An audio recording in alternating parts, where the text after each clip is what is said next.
Hi, this is the HUAWEI NOVA 11 and I'll show you how to customize always on display option on this device.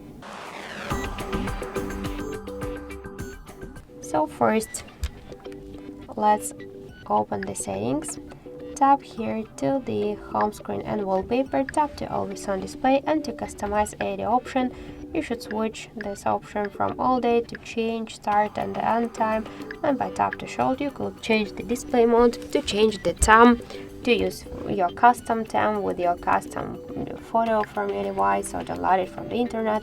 Also, you could use the graffiti time, the artistic, the analog clocks, digital clocks, and you could use also the online AoD options, the times, just by searching in the online in the internet.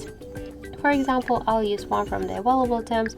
You could switch here the positions of the clocks to show the data to turn it off, and by the same way to show notifications and battery status. Just tap to apply. Now just lock the device and we could see that this option successfully changed. So thank you for watching, and if you like this video, leave thumbs up and subscribe.